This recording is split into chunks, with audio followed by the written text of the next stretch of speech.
What's up, LinkedIn? I hope you're all doing well. I know I did not post last week. I know a lot of you were probably devastated, so I apologize. So we're back into this week, and I brought back out the whiteboard to further emphasize my point. So I'm trying not to scribble too much, but follow along with me because this is super relevant. It's going to really help you out because I know a lot of you out there are dealing with customers that budgets are being slashed. So your whole plan that you had for 2020 is kind of being slashed or thrown out the window or readjusted, and it's making you a little nervous. So this may come across as obvious to some of you, but I just want to kind of paint the picture. Now, mind you, it's probably going to be a little scribbled, but you get my point. So just for this exercise, let's say your customer has a 2020 budget of $1 million.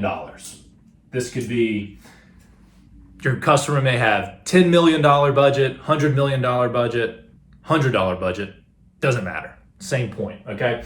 And you guys have probably mapped out what they're gonna do for the year. So let's just throwing random numbers out there, but just to give you a general idea.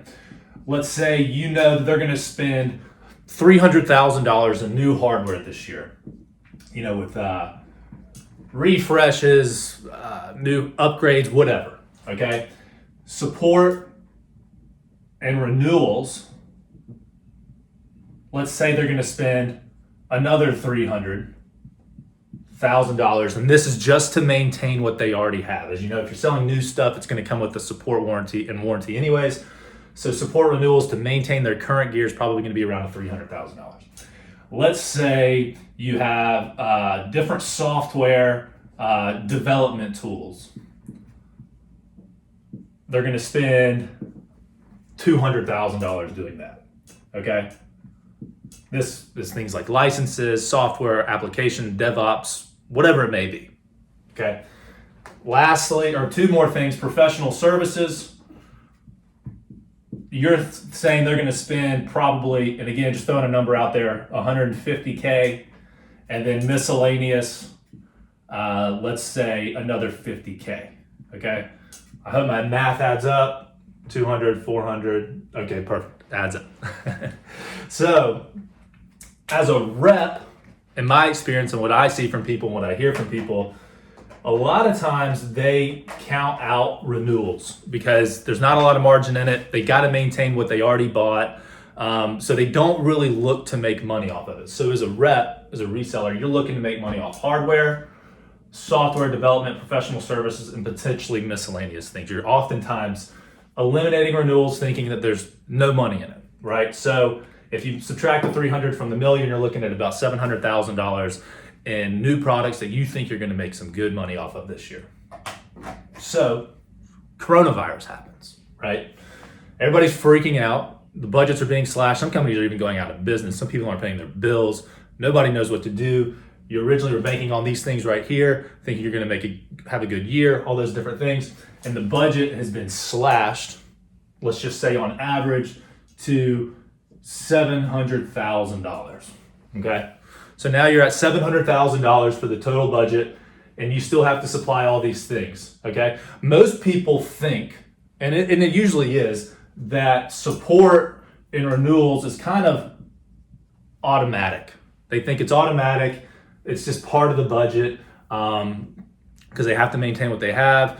EMC, NetApp, IBM, whomever's gonna send out a renewal quote, they're gonna go about their business, and you move on. And you're not making much money. You probably have a renewal team that's doing that with the OEM. So when you really look at it, you eliminate $300,000 from the new budget of $700,000. So the customer's budget is now, if you subtract the renewal, is $400,000 after you subtract the renewal. So now you've got $300,000, $500,000, $700,000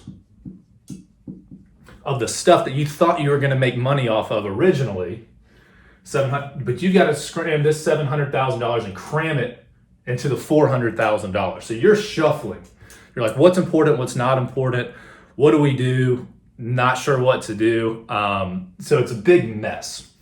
So the most obvious thing, and you probably have heard me say it all the time, so I don't mean to sound like a broken record, is you really want to look back at support renewals and don't look at them as automatic. They're not automatic.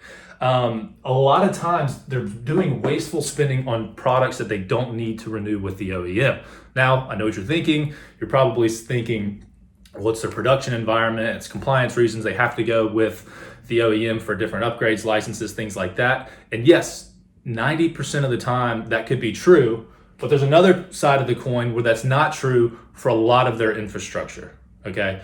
Because what if you can offer a post-warranty support, like Procuri, no shame, or just a post-warranty solution in general with anybody that can mirror the OEM in terms of delivery, help desk, remedial software support, troubleshooting, all those good things. If you can pitch that to your customer and help your customer understand that that's doable, you can probably take this number and cut it instead of $200,000 or $300,000. You could probably make it the actual spend of $100,000, which adds $200,000 back into the usable budget that you thought you were working with these items.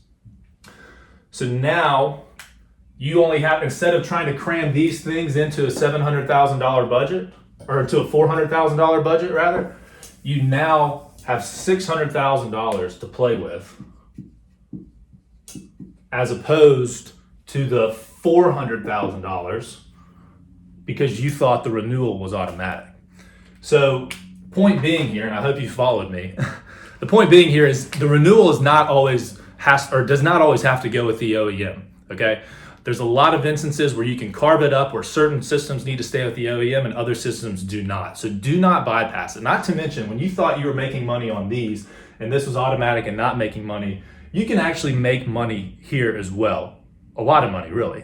So when you think your margins are slim here, sometimes in hardware too, we'll talk about that another day, but you can make money here. So when you're looking at this as a loss or not making money, or you're looking at you're not going to make money on these things, you can put back renewals and support contracts into a money-making bucket. So consider these things, especially on storage maintenance, things like EMC, NetApp, Hitachi, IBM, Sun, Oracle, all those different things. It's expensive, okay? So this can also be done on a much larger scale. I'm just using a basic $1 million IT budget. It could be less, more, whatever.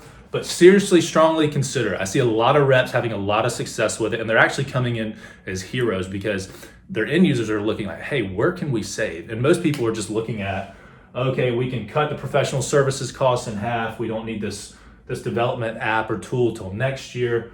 And they're completely ignoring the renewal piece. The renewal piece is the easiest and most obvious way to cut cost like that. It's super quick, super easy, and they're still going to be supported. So consider this. I see a lot of reps having success with it. Again, it may seem obvious, but it's not as obvious as some people may think. Sorry for the video to go longer than I typically like, but hopefully you found some use out of it. If you have questions, you know how to get in touch with me. Direct message me, email me, call me, text me, comment below, whatever's easiest, and I will talk to you guys soon. Thanks so much. See ya.